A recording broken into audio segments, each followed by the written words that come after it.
آج کی عام خبریں، پیٹرول کی مصنوعات میں یا پیٹرول کی مصنوعات کی قیمتوں کے اندر ہوشربا اضافہ، پاکستان میں ڈالر کی قدر ریکارڈ بلند سطح پر پہنچ گئی۔ پاکستان میں ان دو خبروں کے مد نظر گدھوں کی قیمت میں اضافہ، گدھوں کا چارہ دگنے ریٹ کا۔ یہ کیا ہو رہا ہے؟ اچھا آگے پیٹرول اتنا مہنگا ہو جائے گا کہ ویسے قیمت بڑھنی تو نہیں چاہیے۔ اگر طلب اور رسد پہ ہو تو پاکستان میں گدھوں اور کتوں کی کوئی کمی تو نہیں ہے۔ یہ دو آئٹم جو ہیں کبھی بھی کم نہیں ہوتا۔ جانور کی بات جانور کی بات کر رہا ہوں کہ کبھی جو ہے کمی نہیں ہوگی۔ پتہ نہیں پھر بھی یار ہمارے ملک و قوم کے اندر گدھے اور کتوں کے خلاف خاص نفرت کیوں ہے؟ تو کبھی کہتے ہیں کتوں کا کھانا بند کر دیں گے باہر سے منگوانے کا، اور گدھوں کی آبادی بہت بڑھ گئی ہے۔ بھائی یہ دونوں بڑے قیمتی جانور ہیں، آگے جا کے آپ کو پتہ چلے گا۔ میں نے اپنے لیے تو چنٹو سے گدھا منگوایا تھا، چنٹو اپنے لیے کتا خرید کر لے آیا۔ کہہ رہا علی بھائی آپ گدھے پہ بیٹھ جائیں گے، میں تو اس کو بھی چلا لوں گا۔ نہیں یہ مزے کا خیز بات ہی نہیں ہے۔ نو آپ اس سے غلط نہ سمجھے گا۔ ناظرین آپ لوگوں کے ساتھ ایک بہت بڑا مذاق ہوا ہے۔ ہاتھ ہلا دیں کیمرے کی طرف، ہاتھ ہلا دیں۔ انکل آپ گئے تھے نا صبح پیٹرول پمپ گئے تھے نا، ہے نا؟ پیٹرول پمپ پہ پیٹرول دلانے کے بعد کیسی کیفیت ہوئی تھی؟ ہاتھ ہلا دیں کیمرے کی طرف، آپ کے ساتھ بہت بڑا مذاق ہوا ہے۔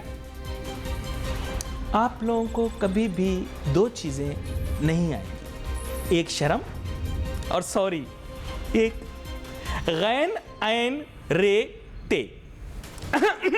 آگے چلتے ہیں ناظرین۔ ملک میں جس طرح کے حالات پیدا ہوئے ہیں یہ آج سے نہیں ہوا، یہ سب ایک ڈرامے کا نتیجہ ہے۔ ملک کی معیشت کو تشکیل ہی کمزور بنیادوں پر کیا گیا۔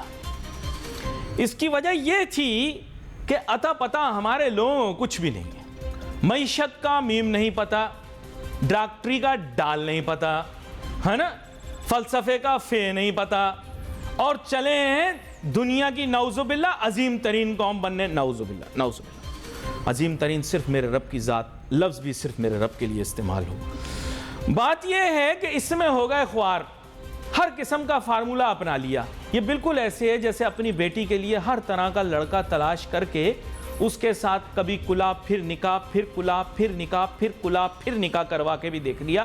کسی لڑکے کے ساتھ لڑکی کی شادی چل ہی نہیں رہی۔ مسئلہ لڑکے کے ساتھ نہیں ہے۔ کیوں بھائی شجو صحیح بول رہا ہوں نا؟ مسئلہ لڑکے کے ساتھ نہیں ہے، مسئلہ لڑکی کے ساتھ۔ اب آگے چلتے ہیں ناظرین۔ میرے ساتھ بہت ہی اہم مہمان شامل گفتگو ہیں تو وہ بڑے سنجیدہ ہمارے بزرگ بھی ہیں۔ ان کے سامنے اس طرح کے بھونڈے مذاق کرنا اچھا تو نہیں لگ رہا، لیکن اب کیا کریں، ساتھ ایسے مذاق روزانہ ہو رہے ہیں تو کیا کریں۔ جناب شمیم فرپو صاحب، سابق صدر KCCI، ویلکم کرتا ہوں سر آپ کو شو میں۔ بہت شکریہ سر۔ آپ کو یہ کیسا لگ رہا ہے، کیسا محسوس ہو رہا ہے، کس طرح آپ کو فیلنگ آ رہی ہے؟ میرے پاس ابھی شہ سرخی آئی ہے شعبہ تحقیق کی طرف سے، 272 روپے کا ڈالر ہو چکا ہے، تقریباً 250 روپے کا پیٹرول ہو چکا ہے، عوام بے چین و پریشان ہے۔ دراصل اب تو بڑی شرم محسوس ہوتی ہے چینل پہ بیٹھتے ہوئے بھی کہ ان لوگوں کی نالائقی کو آدمی کہاں تک چھپائے اور کتنا بتائے، کیونکہ ان کے کان بھی بند ہیں اور آنکھیں تو بند ہیں ہی۔ اللہ نے ان کو پیدائشی میرا خیال ہے نابینا رکھا ہے کہ یہ کچھ دیکھنے اور کچھ سمجھنے کچھ سوچنے کے قابل ہی نہیں رہے۔ جتنے اقدامات ہو رہے ہیں میں سمجھتا ہوں کہ ملک کو پستی کی طرف لے کے جا رہے ہیں۔ کوئی ایک اقدام بھی ایسا نہیں ہے ان کا کہ جو ملک کے لیے بہتر ہو یا ملک کے عوام کے لیے بہتر ہو۔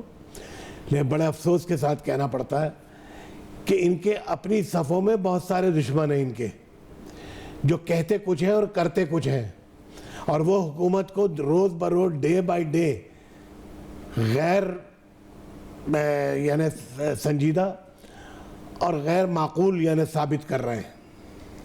میری سمجھ میں نہیں آتا کہ یہ کون سی زبان سمجھیں گے، کس زبان میں ان کو سمجھایا جائے کہ کیا صحیح ہے اور کیا غلط۔ 2 دن رک جائیں حالات ٹھیک ہو جائیں گے، 2 دن رک جائیں، IMF کے ساتھ 31 کو بات طے ہو جائے گی۔ برادر یہ IMF کے غلام ہو گئے، بھیک مانگنے کی ان کو پرانی عادت پڑ گئی ہے، مشرف کے دور میں مشرف نے ہماری جان چھڑا دی تھی IMF سے.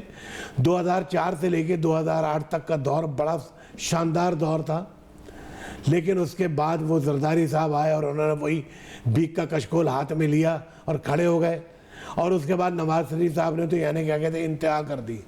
انہوں نے تو سارے ریکارڈ توڑ دیے, اور آنے کے بعد انہوں نے جس انداز میں قرضے لیے, وہ قرضے آج ہماری جان کا عذاب بنے ہوئے ہیں. لیکن سر کشکول ٹوٹ جاتی, لیکن بات یہ تھی کہ اسد عمر صاحب نے بھی جو کیا ملک کے ساتھ, چیخیں نکالی, 3 سال تک اپنی کوشش کی. پھر اس کے بعد عبدالحفیظ شیخ صاحب امپورٹڈ وزیر خزانہ آ گئے. پھر میرا مطلب شوکت ترین صاحب آ گئے, انہوں نے بھی ملک کی معیشت کا بیڑا غرق کیا. سر سب کا نام لینا پڑے گا جن نے بیڑا غرق کیا ہے. نہیں, میری بات سب کو اجتماعی بیڑا غرق کیا ہے. میری بات سنیں, معذرت کے ساتھ میں آپ سے پھر کہوں گا, کوئی چیز بھی آج کے حساب کتاب پہ نہیں تھی. انہوں نے آن کے وعدے کیے کہ ہم اسے بہتر کریں گے, الٹا اور بیڑا غرق کر دیا. میں نے نہیں دیکھا کبھی بھی اپنی زندگی میں کہ 160 روپے کے آٹے کے لیے بھی لوگ لائنوں میں کھڑے ہوں. 160 روپے کلو آٹا ڈوب کے مر جانا چاہیے. غریب کیسے کھائے گا؟ امیر نہیں کھا سک رہا, یعنی غریب کیسے کھائے گا؟ مجھے نہیں سمجھ آتی. یہ باتیں کرتے ہیں غریبوں کی, لیکن کام کرتے ہیں سارے. سر آپ کا ایک محلے دار ہے, اس کا نام ہے مفتاح اسماعیل. محلے دار ہے آپ کا, میں نہیں کہتا پڑوسی ہے, محلے دار ہے آپ کا.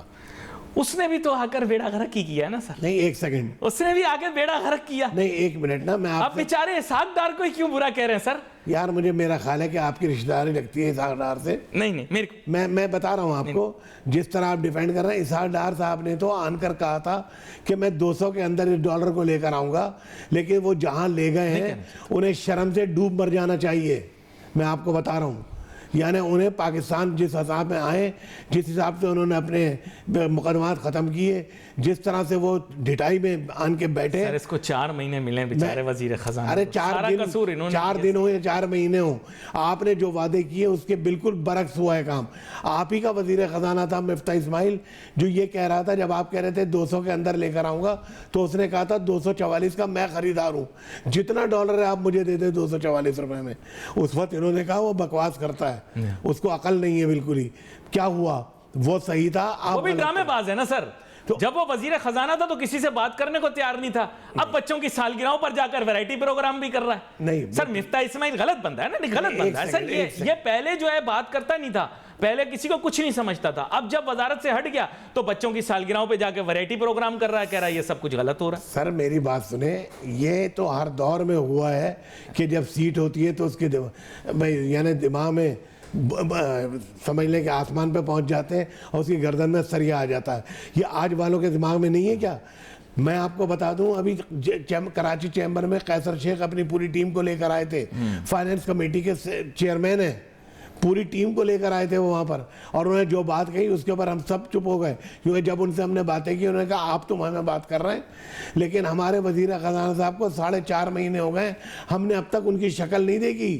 میٹنگ تو بہت دور کی بات ہے, مشاورت تو بہت دور کی بات ہے, ہم نے ان کی ابھی شکل تک نہیں دیکھی. سر وہ تو اندرون خانہ ان کے یہاں بھی فلم چل رہی ہے نا, وہاں شاید خاقان عباسی, مفتاح اسماعیل, ایون کہ قیصر شیخ صاحب, ان لوگوں کا علیحدہ مطلب سچی جو باتیں اندر سے فلم اور چلا رہے ہیں نا. تو بات یہی ہے نا, تو اسحاق ڈار کو ناکام تو نہ کریں نا سر, کوشش کریں. چلے ملک کو بچانا ہے, ہمیں اس ایک فرد کے پیچھے کیوں پڑ گئے؟ چلے بہرحال نہیں میں یہ نہیں میں کوئی ڈیفینڈ نہیں کروں گا. آپ کے ساتھ کتنے ہی پروگرام کیا, آپ کو یاد ہوگا ریکارڈ کے اوپر, جب اسحاق ڈار صاحب کی پالیسیوں کے اوپر ہم نے تنقید بھی کی. لیکن سر مجھے افسوس ہوا, یقین کریں, جس طرح آ کر ان لوگوں, میں عمران خان سے بڑی محبت کرتا ہوں, لیکن اس کے دور میں جس طرح سے معیشت کے ساتھ زیادتیاں کی گئیں, جس طرح بیڑا غرق کیا گیا, جس طرح اسد عمر نے مذاق اڑایا عوام کا, جس طرح سے اس نے کہا میں چیخیں نکالوں گا, جس طرح اس نے بیڑا غرق کیا, اس کے بعد جس طرح سے ان لوگوں نے امپورٹڈ وزیر خزانہ عبدالحفیظ شیخ کو بلوا کر پوری معیشت کا بیڑا غرق کروایا, اسٹیٹ بینک کو جس طرح کی انہوں نے آزادیاں دینے کی کوشش کی,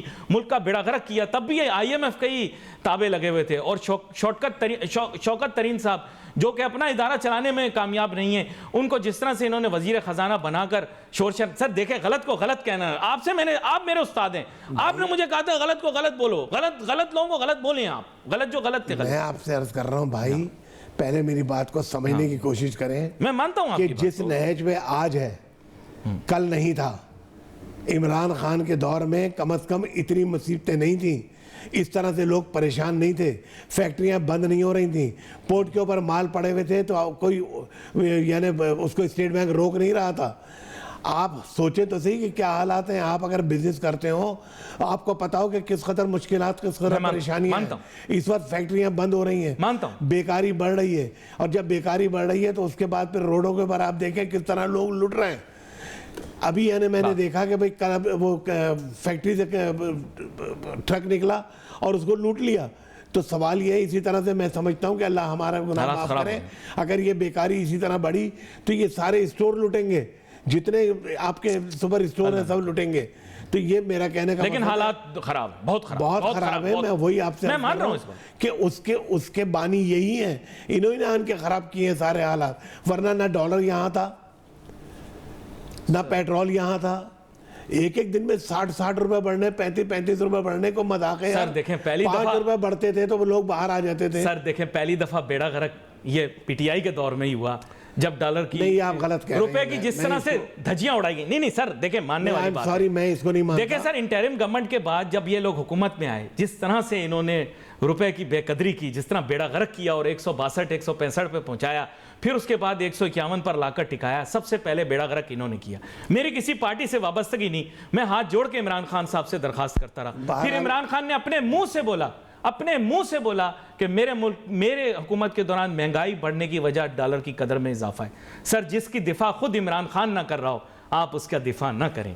میں ہاتھ جوڑ کے آپ سے کہتا ہوں, عمران خان نے اپنے منہ سے یہ بات کی ہے کہ ان وزراء خزانہ نے بیڑا غرق کر کے ملک کے اندر مہنگائی بڑھائی. آج آپ ان وزراء خزانہ کا دفاع نہ کریں. سر یہ سارے بیکار لوگ انہوں نے بدنام کیا, عمران خان کو نقصان پہنچایا, اور آج اسی طرح کے لوگ جو ہیں وہ موجودہ حکومت کو بھی نقصان پہنچایا. یہ مانیں سر, بات مانیں. چلے بہرحال نہیں, عمران نے اپنے منہ سے بولے, یہ سر آن ریکارڈ بیان ہے, انہوں نے کہا اتنی زیادہ ہوشربہ مہنگائی کی وجہ ڈالر کی قدر میں اضافہ ہے. یہ بات انہوں نے دیکھیے, میں آپ سے عرض کروں کہ کچھ ایکشن کے ریئیکشن ہوتے ہیں, کچھ چیزیں ایسی ہوتی ہیں جن کا جواب آدمی کو دینا پڑتا ہے, اور اس کے اندر اسے غلطی ماننے میں کوئی یعنی برائی نہیں ہے. اگر آدمی سے کوئی غلطی ہو جائے اور اس کو مان لے تو کوئی برائی نہیں ہے.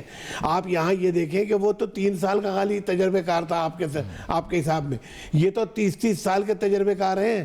یہ کیا کر رہے ہیں, یہ تو اس کو اور بیڑا غرق کیے چلے جا رہے ہیں.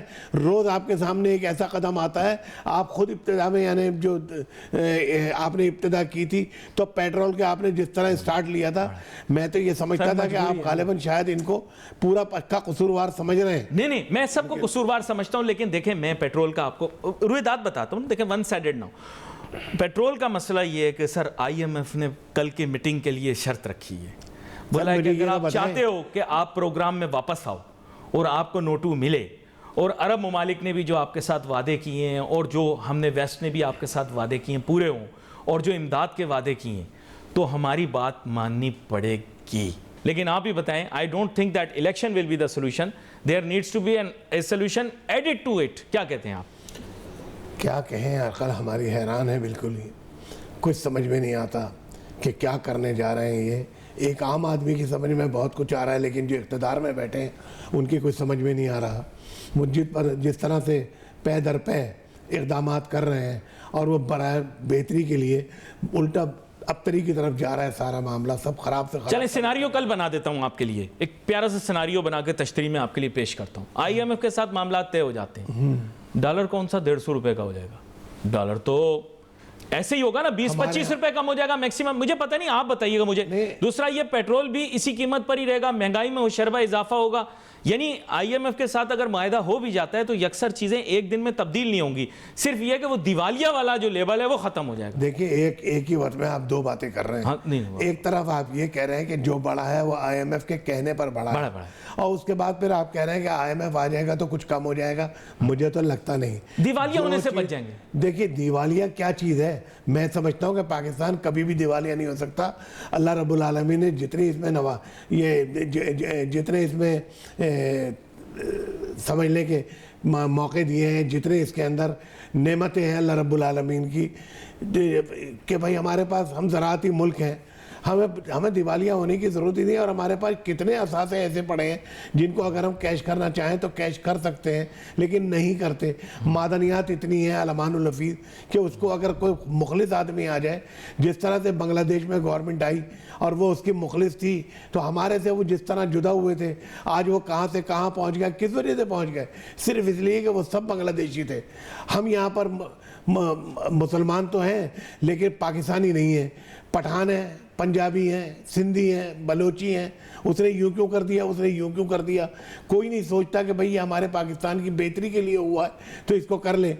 ایک حکومت بہتر کام کرنے پہ آتی ہے تو دوسری حکومت آن کے اس کو تبدیل کر دیتی ہے۔ یہ ہمارے ہاں غلط ہے، اور جو کہ ہمارے ہاں بنگلہ دیش میں نہیں ہوا۔ تو بنگلہ دیش دیکھیں آپ کہاں سے کہاں پہنچ گیا۔ ہمارے سے آپ ایک سیکنڈ میری بات پوری ہونے دیں۔ واگا سے آپ 4 قدم آگے بڑھیں تو آپ کو 74 روپے کا ڈالر ملتا ہے وہاں پر، ان کے وہاں کے 74 روپے کا ڈالر ملتا ہے۔ ایک زمانہ تھا کہ انڈیا کے 2 روپے تھے، ہمارے 1 روپے کے ہی بس۔ یہ یاد رکھیں آپ کہ ہمارا 1 روپیہ انڈیا کے 2 روپے ہوا کرتے تھے۔ یہ زمانہ تھا اپنا ضیاء الحق تک یہی تھا جی، ضیاء الحق تھا زمانہ، اور کس عزت کے ساتھ نام لیتے تھے ضیاء الحق کا، کیا کچھ کرتے تھے۔ لیکن ہم نے کیا شر کیا، ہم نے کیا کہا اس کو، ہم نے تو اٹھا کے اس کا جہاز ہی اڑا دیا۔ تو کہنے کا مقصد یہ ہے کہ بھائی ہمارے حال پہ اللہ ہی رحم کرے گا تو ہوگا، باقی ہمیں بندوں سے تو اب امید نہیں رہی۔ ہوا میں پھٹ گیا تھا۔ تو کہنے کا مقصد یہ ہے کہ بھائی اب اللہ ہی ہماری حالت کو بدلے گا تو ہم بدلیں گے، ورنہ جو لوگ ہیں وہ تو یعنی کیا کہتے ہیں اس طرح کے نہیں ہیں کہ وہ ہماری حالت کو تبدیل کریں۔ ہمیں تو اب کسی سے کوئی امید نہیں رہی۔ اللہ ہمارے حال پہ رحم کرے، جو آ رہا ہے وہ اس سے بدتر آ رہا ہے۔ اچھا ایک سجیشن دیتا ہوں، ایک ٹیم الٹرنیٹ تیار کر دیں۔ آپ بھی ایک کاروباری صنعتی شخصیت ہیں، ایک اپنی جو آپ کی علاقے کی یا اپنے برادری کے اندر ایک ہولڈ ہے، اور کاروبار کے اندر آپ لوگوں کا بڑا ایک کردار رہا ہے پاکستان جب سے بنا ہے۔ تو اس طرح جو ہے مل کر پاکستان کے اندر جتنے، کیونکہ کاروباری اور صنعتی لوگ جو ہیں یا سرمایہ کار جو لوگ ہیں، they are stake holders in Pakistan economy, تو ایک ٹیم اشتراک دے دیں جس سے یعنی حکومت کو ایڈوائز دیں، یا آگے آنے والی حکومت تو اس کو آج کی تاریخ میں ایڈوائز دے دیں کہ بھائی یہ چیزیں کریکٹ کر لو، کیونکہ تھنکر تو ہوں گے، لوگ تھنکر تو ہوں گے نا سر، پاکستان میں کوئی تھنکر تو ہوں گے نا۔ ناصر بھائی میں آپ سے عرض کروں، ایک ہی حل نظر آتا ہے، یہ سارے نااہلوں کو ہٹا کر ایک انٹلیکچوئل گورنمنٹ لائی جائے، انٹرم گورنمنٹ، جس کے اندر کسی بھی پارٹی کے لوگ نہ ہوں بلکہ وہ مخلص ترین لوگ ہوں، ہیں ایسے لوگ ہیں الحمدللہ پاکستان میں، ان کو لایا جائے اور ان کو ٹائم دیا جائے باقاعدہ کہ کم از کم 6 مہینے میں ساری اصلاحات کر کے اور وہ سارے معاملات کو صحیح کریں۔ یہ جس طرح سے 97 اور 100 وزیروں کی کھیپیں لگا رکھی ہیں، تو کہنے کا مقصد یہ ہے کہ غیر ضروری غیر تمام ختم کیے جائیں، بند کیے جائیں، غیر مراد جو ہیں وہ ساری بند کی جائیں، اور اس کے بعد پھر اس کو سسٹم سے چلایا جائے، اور پھر اس کے بعد فیئر الیکشن ہو، بالکل فیئر الیکشن، جس کے اندر عوام میں بھی یہ رجحان پیدا ہو کہ اب کہ ہم نے لانے ہیں تو صحیح لوگ لے کر آنے، یہ نہیں کہ بھٹے کو مرے ہوئے آج 50 سال ہو رہے ہیں لیکن وہ مرے نہیں ابھی تک۔ تو کہنے کا مقصد یہ بھائی کب تک یعنی یہ چلتا رہے گا، اس کو صحیح کرنا پڑے گا ہمیں۔ ہم جب تک ایک قوم نہیں بنیں گے، ہم اپنے ملک کے لیے نہیں سوچیں گے تو اس وقت تک، اور ہم اپنی آئندہ آنے والی نسلوں کے لیے نہیں سوچیں گے تو ہم اسی طرح سے رلتے رہیں گے، ہم ایک دوسرے کو الزام دیتے رہیں گے، اس کا کوئی فائدہ نہیں ہوگا سوائے اس کے کہ ہم وقت گزرتا رہے اور ہم روتے رہیں۔ کیا لوگوں کے خدشات، کیا لوگوں کے تحفظات، ان میں کوئی صداقت ہے؟ اور خاص طور پہ اوورسیز پاکستانیز جس طرح کی باتیں واٹس ایپ اور میسیجز کے ذریعے کر رہے ہیں، اور پاکستان میں رہنے والے جو لوگ ہیں ان کو اور زیادہ گھبراؤ ڈرا رہے ہیں، اور کیا آپ کے خیال سے کیا ان کے بھی خدشات تحفظات درست ہیں؟ جی دیکھیں میں آپ سے عرض کروں، اس وقت آپ دراصل نہ تو کاروباری ہیں نہ انڈسٹریلسٹ ہیں، جتنی پریشانیاں اس وقت کاروباری حضرات کو اور انڈسٹریلسٹ کو ہیں، اور جس طرح سے کاروبار ختم ہوتا چلا جا رہا ہے، میں آپ کو بتا رہا ہوں کہ ہر انڈسٹری تقریباً 50% پہ ہے، اور جس طرح سے بیکاری بڑھ رہی ہے اور جس طرح سے اب لوٹ مار شروع ہوئی ہے، مجھے اندیشہ ہے کہ اور کچھ عرصے اگر اس طرح کا معاملہ چلا تو 100% انڈسٹری بند ہو جائے گی، اور جب انڈسٹری بند ہو جائے گی تو ایکسپورٹ کہاں سے ہوگی، کیونکہ ان کے میٹیریل پڑے ہوئے ہیں لیکن اسٹیٹ بینک ان کو فارغ نہیں کر رہا۔ تو بھائی وہ انڈسٹری جب چلے گی نہیں تو ایکسپورٹ کہاں سے ہوگی؟ جب ایکسپورٹ نہیں ہوگی تو آپ کے پاس ڈالر کہاں سے آئیں گے؟ اس کے علاوہ پھر کئی ڈالر میں اور اس میں انٹر بینک میں اتنا بڑا فرق ہو گیا ہے کہ اب کوئی بھی کیوں بھیجے گا انٹر بینک سے؟ وہ تو بھائی دوسرے چینل سے آرام سے حوالے سے بھیج دے گا. 35-40 روپے کا فرق کوئی معمولی فرق تو نہیں ہوتا, اور کوئی 1-2 ڈالر تو بھیجتا نہیں ہے, خالی 35-40 روپے کا فرق پڑے گا. اگر وہ کم سے کم بھی بھیجے گا $1000 تو $1000 بھیجنے پہ اس کو 35-40 ہزار روپے کا فرق بیٹھے گا, تو وہ کیوں بھیجے گا؟ تو آپ کے پاس تو ڈالر آنے نہیں ہے اس شکل کے اندر. میں تو کہتا ہوں ان کو فوری طور سے مستعفی ہونا چاہیے, انٹرم گورنمنٹ بننی چاہیے, وہ بالکل صحیح طریقے کے اقدامات اٹھائے جو پاکستان کے حق میں ہوں, بھلے عوام کے حق میں نہ ہوں لیکن پاکستان کے حق میں ہوں, پاکستان کی معیشت بہتر ہو. ایک مرتبہ صحیح لوگ آ جائیں اور صحیح اقدامات کر لیں اور پاکستان اپنے ٹریک پہ چڑھ جائے, کیونکہ پاکستان ہے تو ہم ہیں, اگر پاکستان نہیں تو ہم بھی نہیں. اور جو کچھ کمایا وہ یہیں اسی ملک سے کمایا ہے. اللہ نے بے شمار نعمتیں اس ملک کو دی ہیں. لیکن سارے تاجر صنعت کار تو پاکستان سے بھاگ رہے ہیں, انہوں نے اپنے بچوں کو باہر بھجوا دیا ہے اکثریت نے, اور بہت سارے لوگ جو مطلب اس کی وجہ یہ ہے کہ جب نااہل آن کے بیٹھ گئے اور جن کے بارے میں دنیا جانتی ہے کہ ان کا کردار کس قسم کا ہے. نہیں, لیکن یہ تو ساروں کے بارے میں یہی ہے نا. دیکھیں مثال, سر دیکھیں بات یہ ہے کہ میں سر مجھے بات اگر پوری کرنے دیں تو آپ کی بات سمجھ میں آئے گی. میں کہہ رہا ہوں لوگ اس بات سے بددل ہو کے جا رہے ہیں کہ بھائی کیا یہی مستقبل ہے پاکستان کا کہ انہی لوگوں کو لانا تھا؟ یہ آزمائے ہوئے لوگ, یہ چلے ہوئے کارتوس. سر اس وقت کوئی ایسا وزیر اعظم کا امیدوار نہیں ہے جس کا تعلق شہر لندن سے نہ ہو, چاہے کوئی بھی ہو, یا کسی کی تعلیم وہاں سے ہے یا کسی کا رہائش وہاں. نہیں, یہ ریئلٹی ہے سر, ریئلٹی دیکھیں, یہ ایک ریئلٹی ہے سر, ایک ریئلٹی ہے. وہ شخص سنسیئر ہو ہی نہیں, کبھی سنسیئر ہو کوئی بھی نہیں. سر جب دیکھیں سر, ایک ہے ان کے بھی سارے, اگر دیکھیں تو ساروں کے ہی بچے باہر ہیں. آپ مجھے بتائیں کہ جب یہ بہت ہی عزیز تصور کیے جاتے تھے پی ٹی آئی کے جہانگیر ترین صاحب, تو تب بھی رہائش ان کی وہیں تھی. آج یہ نہیں ہے تو بھی ان کی رہائش وہیں ہے. زلفی بخاری صاحب جو خان صاحب کے سب سے نزدیکی تصور کیے جاتے ہیں, وہ بھی وہیں کے آدمی ہیں, ان کے اپنی فیملی بھی وہیں ہیں. نواز شریف صاحب کی بھی اپنی پوری فیملی وہاں رہتی ہے, وہ خود بھی وہیں رہتے ہیں. زرداری صاحب نے بھی اگر چھٹیوں پہ جانا ہو تو وہ بھی وہیں جاتے ہیں. بلاول صاحب کا بھی تعلق وہاں سے پرانا ہے, تعلیم بھی وہیں ہے اور کافی عرصہ وہاں پر رہائش بھی رکھی. سر اس ملک کا, آپ نے ابھی ایک بات کی تھی, اس ملک میں پاکستانی کوئی نہیں, معذرت کے ساتھ کوئی پاکستانی نہیں ہے. میں یہ سمجھتا ہوں کہ بہت بڑا فرق ہے. نواز شریف صاحب کی اگر چھینک بھی آ جاتی ہے تو وہ باہر جا کے علاج کراتے ہیں. ابھی آپ کی وہ مریم, ان کی بیٹی جو ہے وہ گئی ہوئی ہیں, آ گئی نا, مگر علاج کرانے گئی تھی نا, وہی کہہ کر کے علاج کرانے جا رہی ہوں. حالانکہ وہ ضمانت کے اوپر ہیں آج تک, لیکن وہ اس کے بعد نہ وہ اپنے باپ کا انہوں نے علاج کرایا نہ کچھ کیا. سر مرزا صاحب جو چوروں کو پکڑنے نکلے تھے وہ بھی تو شاید وہیں ہیں. میں وہی عرض کر رہا ہوں آپ سر, سارے وہیں. سر سب ہم لوگ ٹھیک لوگ نہیں ہیں. آپ سن تو لیں, میں آپ ایک چیز مان لیں کہ ہمارے سارے لوگ ٹھیک نہیں ہیں. چلیں بہرحال اللہ پاک رحم والا, نہیں میں آپ سے منوا زبردستی تھوڑی اللہ پاک رحم کرنے والا معاملہ ہے, اللہ رحم کرے.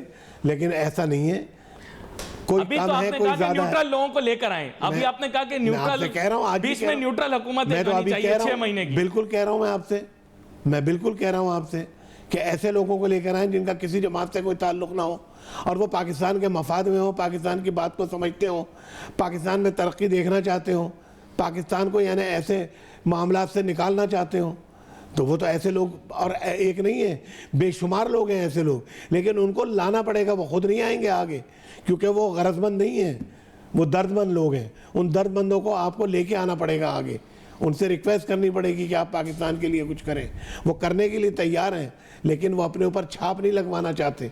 وہ اس طرح کے نہیں ہے کہ اپنے اوپر کوئی بات کر لے. سر یہ دیکھیں, ہر پروفیشن کی اپنی نیڈ ہے. تاجر صنعت کار ہے, اس کی اپنی ذمہ داریاں ہیں. میڈیا کی اپنی ذمہ داریاں ہیں. جب کسی کے حق میں بات کریں تو اس کو نیوٹرلائز کرنا پڑے گا. میں اب ببانگ دھول ٹی وی پہ کہتا ہوں کہ میری ضرور ہمدردی ہے, لیکن میرا دل بہت دکھا کہ جب 3 سال کی حکومت کے اندر عوام کے لیے ٹکم نہیں ہوا تو میرے دکھ ہوا. آپ جیسے کہہ رہے ہیں کہ تاجر صنعت کاروں کے لیے, وہ لوگ جو کہ سرمایہ کار ہیں, وہ لوگ جو کہ ریئل اسٹیٹ مافیا ہیں, ان کے لیے بے شمار کام کیے گئے. اب عمران خان صاحب نے خود تسلیم کیا کہ ریئل اسٹیٹ ایک مافیا ہے. انہوں نے یہ ریکارڈ پہ بات کی, اور اب ریئل اسٹیٹ والے بھاگتے پھر رہے ہیں کہ ہمارے ساتھ یہ کیا ہو. کیا یہ ایک سچائی نہیں ہے؟ سر میرے خیال سے زیادہ شاہ کا وفادار بننے کی کوئی ضرورت ہی نہیں ہمیں سچ کو سچ بولنا. میرا خیال ہے آپ جیسے کہہ رہے ہیں میرے اوپر لفافے کا الزام لگے, یقین کریں میں بہتر کر دے رہا ہوں. جی جی سر بالکل بالکل. اور آپ جو ہیں آپ نے بڑے اہم نقطوں کو ریز کیا اور بڑے ہی عام معاملات کو آپ نے ریز کیا, اور جو ہے میرے خیال سے ان نکات پر بات کرنا ضروری ہے. اور میں دوبارہ سے پروگرام کے اختتام میں یہ کہنا چاہوں گا کہ اگر نالائکی کا ہی مقابلہ کروانا ہے تو اس میں کوئی شک نہیں کہ پی ٹی آئی کے وزرائے خزانہ نالائق ترین دور کے اندر نالائق ترین وزرائے خزانہ رہے, جن کی وجہ سے عمران خان کو بے شمار نقصان پہنچا. میری دعا ہے کہ عمران خان صاحب کو بھی انشاءاللہ اللہ تعالیٰ مستقبل کے اندر ضرور ہدایت دے گے اور وہ کوئی اچھے وزرائے خزانہ لائیں گے. اور مجھے یہ بھی خواہش ہے میری کہ اسحاق ڈار صاحب بھی جتنا عرصہ وزیر خزانہ ہیں کام کریں, کوشش کریں پاکستانی معیشت کو بچائیں, کیونکہ اب پارٹیوں کا دور نہیں ہے, ہمیں پاکستانی بن کے سوچنا ہے. اور ہمیں صرف پاکستان کے بارے میں اگر سوچنا ہوگا اور پاکستان کی عوام کے بارے میں سوچنا ہوگا تو پارٹیوں سے بالاتر ہو کے سوچنا پڑے گا.